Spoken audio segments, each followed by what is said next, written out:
Hello दोस्तों, आज आप सब लोग का एक बार फिर से वेलकम करते हैं अपने इस चैनल पीक पॉइंट एकेडमी में।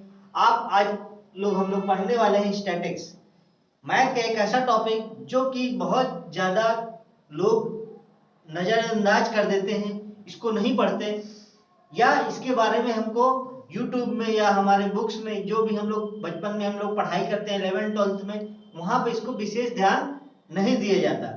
तो जिसकी वजह से ज़्यादातर बच्चों का यह पोर्शन बहुत ही कमज़ोर रहता है, क्योंकि ये मेन टॉपिक इसका ज़्यादातर बच्चे जो कॉमर्स साइड से हैं या आर्ट साइड के जो मैथ पढ़ते हैं वो लोग इसके बारे में ज़्यादा ध्यान देते हैं। जो साइंस साइड के स्टूडेंट होते हैं इन टॉपिक पे इतना अच्छा उनकी पकड़ नहीं होती।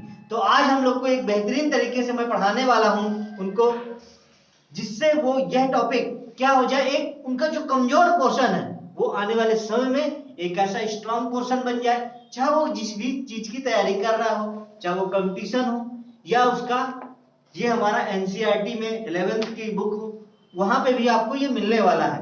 तो चाहे आप इसको स्कूलिंग एग्जाम में पढ़ें या कंपटीशन के किसी भी एग्जाम में, चाहे एसएससी, बैंक या रेलवे, कहीं भी आप जाएं, लेकिन ये टॉपिक में आपको कभी भी सोचना ना पड़े। तो चलिए देखते हैं दोस्तों अपने इस टॉपिक के बेहतरीन क्या क्या हम इस टॉपिक के अंदर पढ़ने वाले हैं। स्टैटिक्स और सांख्यिकी के अंदर हमारा क्या क्या हम लोग पढ़ते हैं।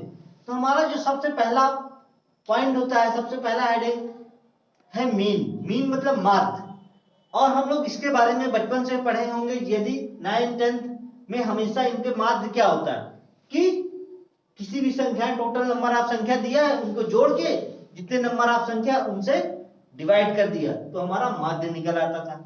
फिर हमारा नेक्स्ट पॉइंट है माध्यिका, और इसके बाद हम पढ़ने वाले हैं बहुलक। फिर चौथा पॉइंट हमारा रेंज।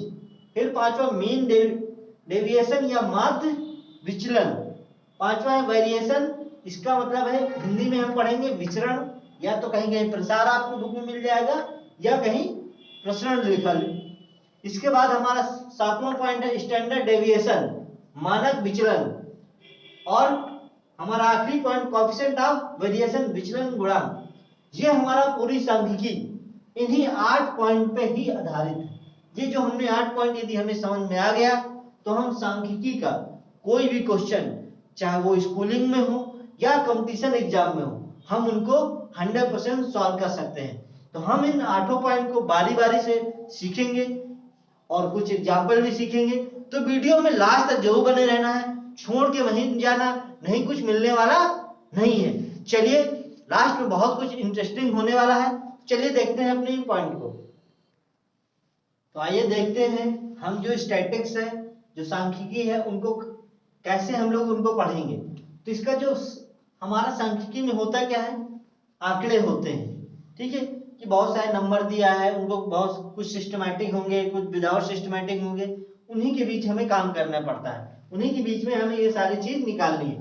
तो हमारे जो भी आंकड़े होंगे वो 2 टाइप से होंगे। एक क्या होंगे, अवर्गीकृत, एक होंगे हमारे सिस्टमैटिक, वर्गीकृत। एक क्या होंगे, सिस्टमैटिक नहीं होंगे, एक वर्गीकृत होंगे। अब इन वर्गीकृत में 2 तरह से होंगे, एक सतत, एक असतत।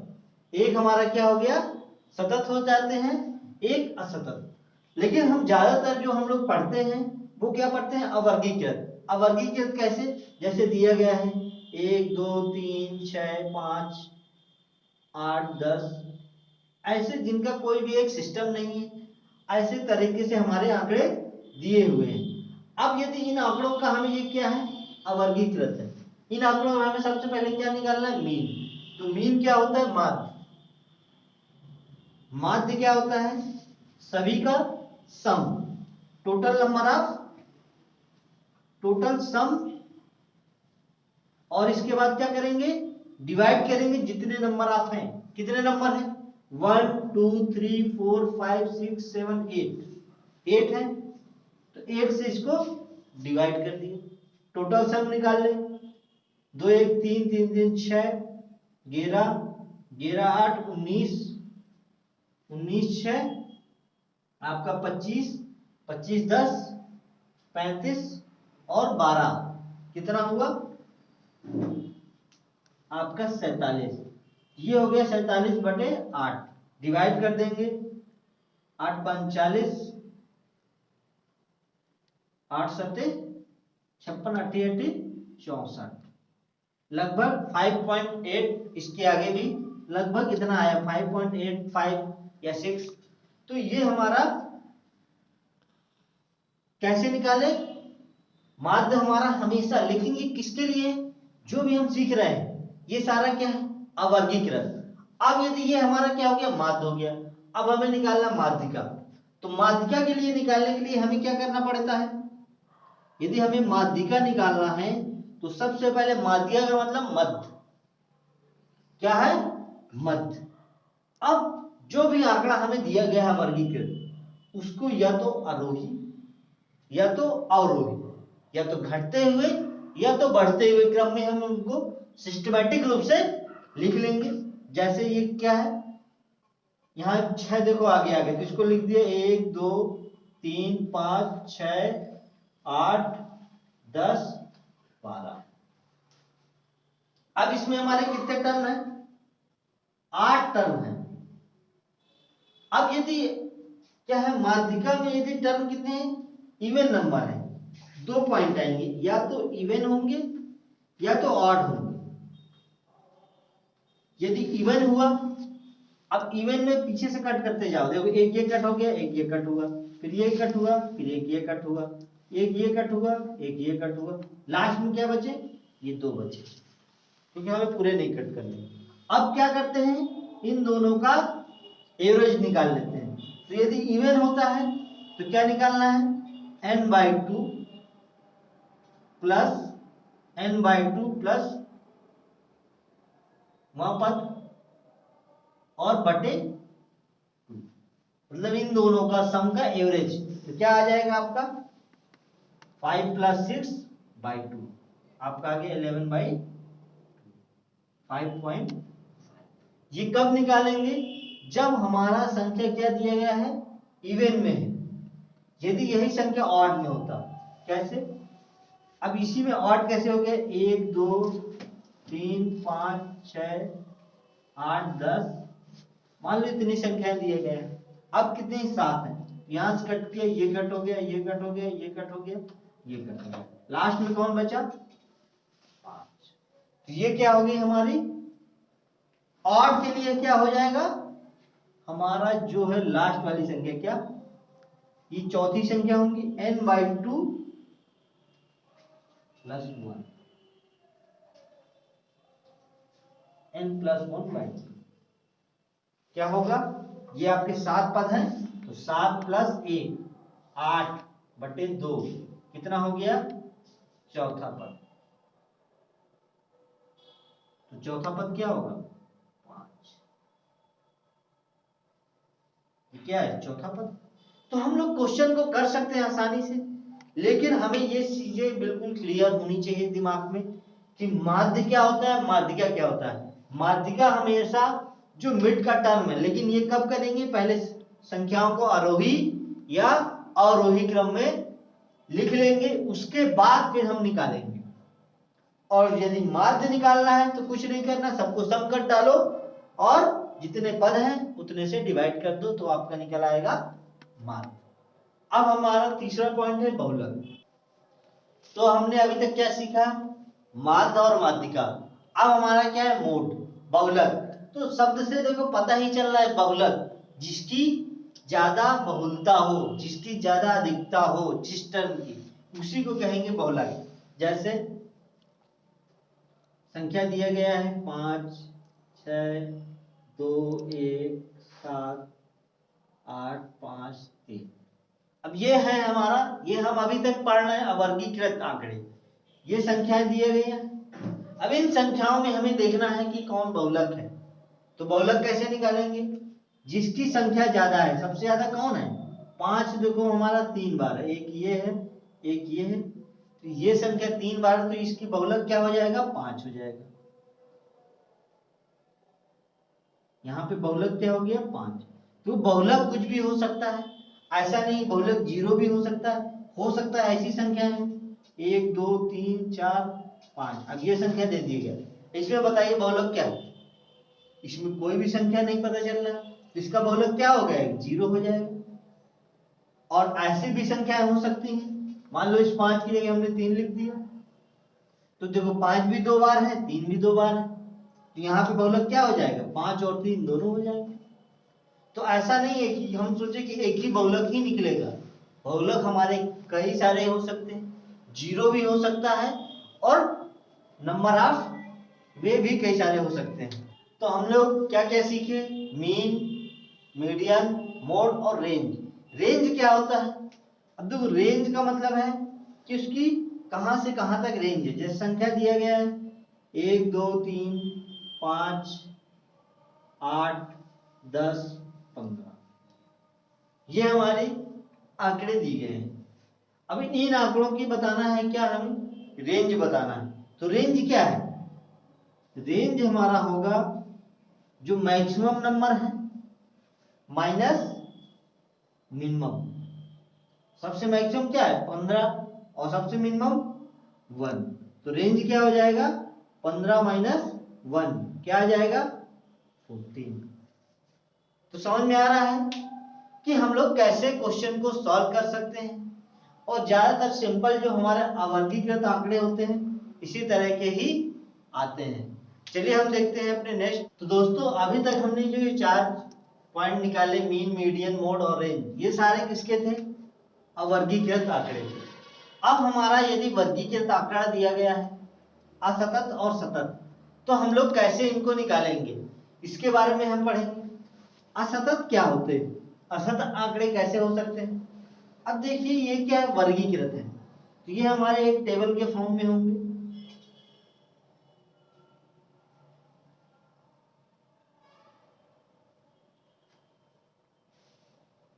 ये है हमारा मान लीजिए प्राप्तांक,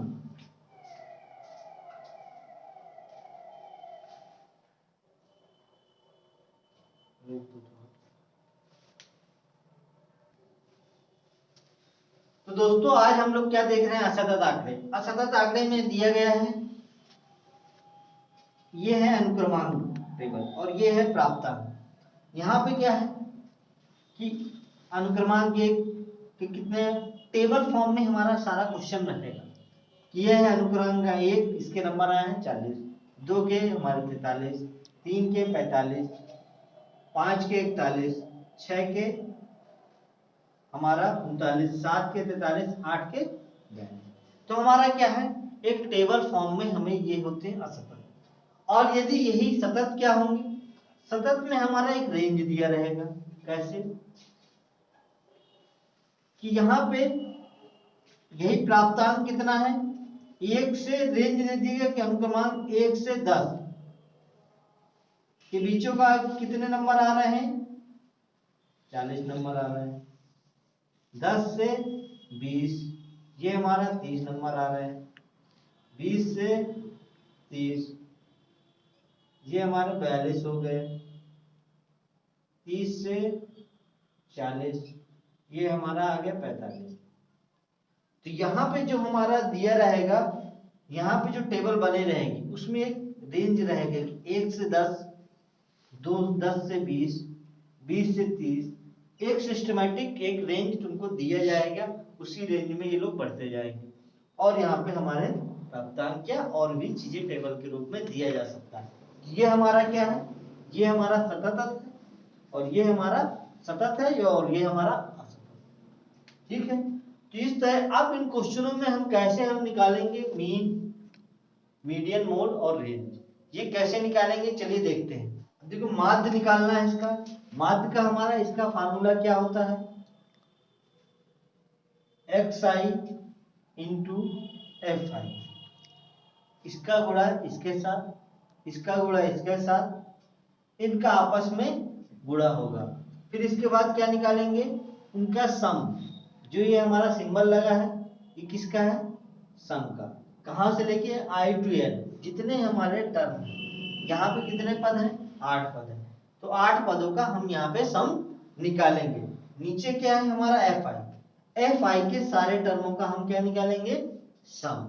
तो इसके बाद दोनों को डिवाइड कर दिया जाएगा और हमारा क्या निकल आएगा, माध्य। तो चलिए करते हैं हम लोग कैसे करेंगे? सबसे पहले इसका इसका गुणा किया तो यहाँ पे क्या आया, यदि हम इसको लिख दें x I into F I, गुणा करें, एक टेबल बना लेते हैं। 1 गुणे 40 हमारा 40 आ गया, ये 2 गुणे, ये हो गया आपका कितना, 3 दूनी 6, 4 दूनी 8, यहाँ पे 3 का गुणा 45 से, 5 3 15, 4 3 12, 1 13, 5 का गुणा 41 से, 5 कम 5, 5 को 20, 6 गुणे 39, 9 छक्का 54, 5 36 18, 18 5 23 हो गया, 7 21, 2 7 चौक 28, 2 30, 8 दूनी 16, 8 चौक 32, 33। फिर इन सब का क्या कर देंगे हम लोग, सम कर देंगे। इसके बाद इनका सम करेंगे, एफ आई का। एफ आई का यदि हम सम निकालें कितना होगा, 1 2 3 4 8 है। यदि हम 40 8 4 गुणे 40 गुणे 8 कर दिया, 8 चौक 32, 320 हो गया।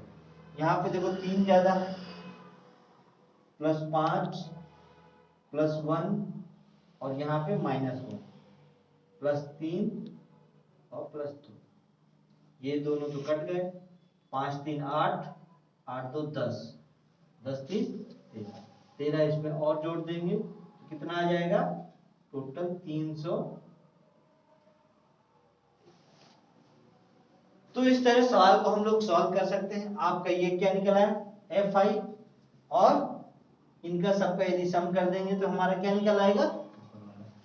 तो देखो सवाल जब हम क्वेश्चन करेंगे एग्जाम में तो कहीं ना कहीं हमें इस तरह के इतने लेंथी सवाल नहीं आने वाले, हमें बहुत ही सिंपल आएंगे यदि एग्जाम में आने। हाँ, स्कूलिंग वाले बच्चों को ये क्वेश्चन यदि आने वाला है 11th के, तो यहाँ पे आपको 7 नंबर का आएगा। तो 7 नंबर के लिए आपको इसमें कैलकुलेशन रहेगा, तो आपके पास टाइम रहता है। बाकी यदि कंपटीशन की बात करें तो इतना लेंथी इसमें नहीं आने वाला, हमें जो भी सवाल आएगा बहुत ही उनका कैलकुलेशन इजी रहेगा, जिससे हम लोग आसानी से कर सकते हैं। चलिए हम लोग अब देखते हैं अपना मीडियन माध्यिका कैसे निकालते हैं। तो दोस्तों अब हम लोग, ये क्वेश्चन हमारा क्या है, हमें माध्यिका निकालना है। तो हमने अवर्गीकृत में क्या सीखा था माध्यिका के लिए, कि सबसे पहले आंकड़ों को क्या करना है, हमारा आरोही क्रम या तो अवरोही क्रम में, इनमें हमें सिस्टमैटिक रूप से लिखना है। यदि वो लिखने के बाद फिर हम सॉल्व करते हैं, तो इसको भी हमें सबसे पहले उस फॉर्म में लिखेंगे। तो इसके लिए क्या करना पड़ेगा, तो 20 के बाद हमारा क्या आएगा 25, तो यहाँ पे क्या हो जाएगा 25 हो जाएगा, और ये 20 हो जाएगा। यहाँ पे क्या था 29 और 28 था। अब इसको देखो हम बाद में लिखेंगे, 25 के बाद हमारा 28, ये सही है। अब देखो सारे टर्म हमारे बढ़ जाएंगे, ये वाला यहाँ से मिट गया। अब इसके बाद क्या आ जाएगा 38, 33 के बाद हमारा ये आ जाएगा 42, 2 लिख लो, 38 और 38 के बाद हमारा आ गया 42,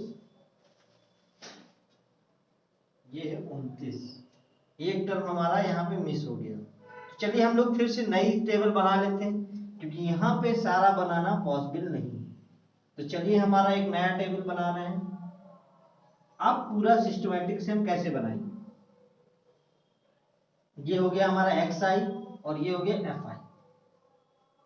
सबसे पहले हमने लिखा 20, 20 का है एफ आई बारंबारता 6, फिर हमारा क्या आएगा 25, 25 की हमारी बारंबारता 20, फिर इसके बाद हमारा आ गया 28, 28 की कितनी दिया है 24, फिर इसके बाद 29 और 29 की बारंबारता 28, फिर नेक्स्ट हमारा क्या आएगा 33, 33 की हमारी कितनी आ जाएगी 15, फिर नेक्स्ट 38, 38 की हो गई हमारी 4, और ये आपका हो गया 42 का भी 4 और नेक्स्ट हमारा ये आ गया आपका 43 का ए। तो ये हमारी नई टेबल फॉर्म होगी जो हमारा क्या है, बढ़ते हुए क्रम में, आरोही क्रम में दी गई है। जो हमारे दी गई होगी उसको हमें किस फॉर्म में चेंज करना है, आरोही या अवरोही। अब इसके बाद हमें क्या निकालना है, इनका सम, जो हमारा n होगा। क्या होगा, n क्या होगा, एफ आई का सम, i इक्वल टू 1 से लेके n, इनका सम निकाल लेते हैं। 20 6 26, 26 और 24 कितना हुआ, 50। यहां से जो 4 4 8 1 9 15 9 कितना हुआ, 24, और ये आपका 28। 8 4 12 2 2 4 9 10। कितने पद हैं ये, 102 पद।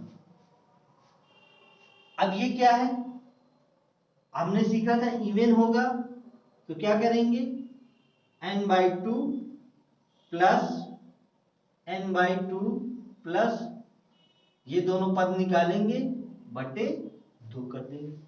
ये हमने इसके पहले सीखे थे। अब यहाँ पे 102 हमारा क्या है, इवन पद है। 102 बटे 2 कितना हुआ आपका, क्या हुआ, ठीक। और ये 102 और ये आपका हो जाएगा 52। तो 51 वाला पद और 52 वाला, अब इसको कैसे निकालेंगे, इसके लिए पहले हमें संचयी बारंबारता निकालनी है। क्या निकालनी होगी, संचयी बारंबारता। वो कैसे निकालेंगे,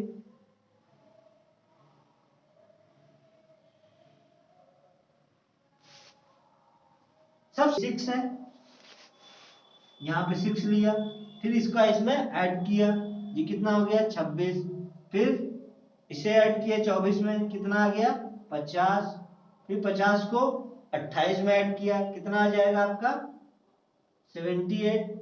और हमें क्या निकालना है, 51 और 52वां। तो 51 और 52वां किस में आ जाएंगे, देखो 50 से आगे इस वाले टर्म में आ जाएंगे। ये कौन से पद होगा, ये आपका हो जाएगा xi 29। तो दोनों के लिए क्या आ जाएगा, 29 प्लस 29 बटे 2। तो आपका कितना आ गया, माध्यिका आपकी आ गई 29। ठीक है। यदि यहाँ पे 50 आया होता तो क्या करते, हम ये वाला पद लेते, और यदि 51 होता दूसरा तो हम ये वाला पद लेते। तो इस तरह हम क्वेश्चन को सॉल्व करेंगे। और यदि ये आड होता तो हम आड होता तो डायरेक्ट एक ही पद देखते, यदि ये 101 होता तो क्या करते, प्लस 1 बटे 2, हमारा 51वां पद हम लोग जो भी होता वही हमारा क्या हो जाता, माध्यिका हो जाती। तो इस तरह के क्वेश्चन को ध्यान से करना है, छोटी छोटी गलतियां नहीं करनी, बाकी क्वेश्चन इजी रहते हैं, थोड़ा कैलकुलेशन रहेगा। तो आपकी जो स्कूलिंग वाले क्वेश्चन है वो काफी जो रहेंगे 7 से 8 मार्क के रहेंगे, तो आपके पर्याप्त समय रहता है। बाकी कंपटीशन के लिए आपको यही क्वेश्चन बहुत ही इजी कैलकुलेशन के साथ ही दिया जाएगा। चलिए हम लोग अपना नेक्स्ट देखते हैं। तो दोस्तों हम लोग अब क्या सीखने वाले हैं, ये हमने सीखा मीन, मीडियन। अब हमारा क्या है, मोड, बहुलक। इसके पहले हमने अवर्गीकृत में क्या देखा था कि नंबर ऑफ वे, मतलब नंबर ऑफ टर्म जो सबसे ज्यादा होंगे, जिनकी बहुलता सबसे ज्यादा होगी उन्हीं को बहुलक कहते हैं। यदि 2 है तो 2 बोलेंगे, कोई नहीं है तो 0 होगा। अब हमारा यहाँ पे क्या होगा, वर्गीकृत में असदत वाले में हमें इस तरह टेबल फॉर्म दिया गया है, जहाँ पे xi दिया गया है और ये हमारी बारंबारता है कि ये 7 कितनी बार आया हुआ है। बारंबारता का मतलब ये होता है। अब ये दिए गए 7 कितनी बार आया हुआ है, fi बारंबारता 84 बार। जो 8 है वो 96 टाइम आया हुआ है, जो 9 है वो 42 टाइम्स आया हुआ है, जो 10 है वो 77 टाइम्स आया है, 11 हमारा 92। अब हमें देखना है बहुलक, मोड। तो मोड क्या है देखेंगे, जो सबसे ज्यादा बार आया हुआ है उसी को हम लोग बताएंगे बहुलक। तो इस टेबल फॉर्म में हमें क्या दिखाई दे रहा है, सबसे बड़ी नंबर कौन सा है, ये हमारा 96 दिख रहा होगा। तो ये हमारे जिसकी बारंबारता सबसे ज्यादा है, मतलब वो सबसे अधिक बार आया हुआ है, तो इसकी हमारा बहुलक क्या हो जाएगा, हमारा बहुलक हो जाएगा 8।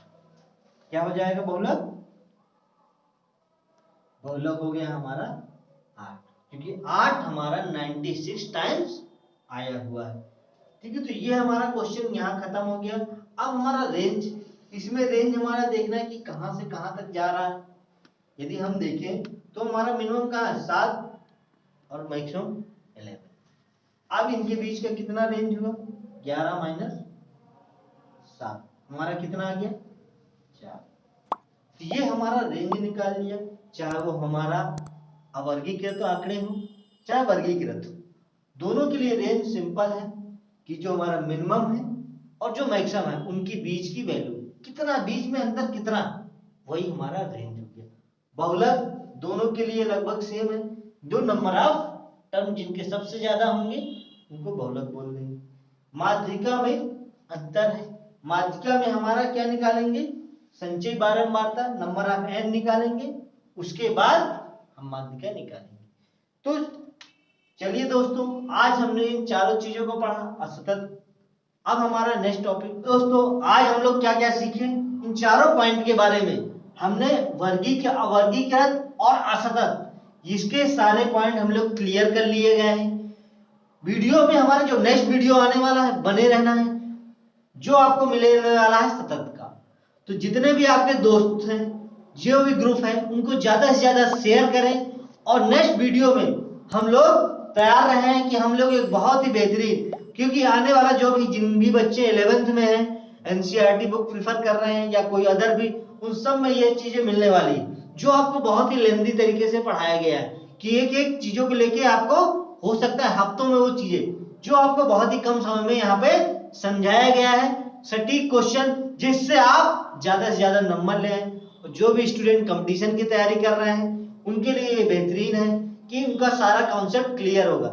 हमारा जो नेक्स्ट वीडियो होगा उसमें कई सारे क्वेश्चन का प्रैक्टिस क्वेश्चन भी होगा, साथ ही साथ ये पूरा वीडियो इस पूरे टॉपिक को कंप्लीट किया जाएगा। तो दोस्तों, ज्यादा से ज्यादा लाइक करें, शेयर करें। Okay, thank you.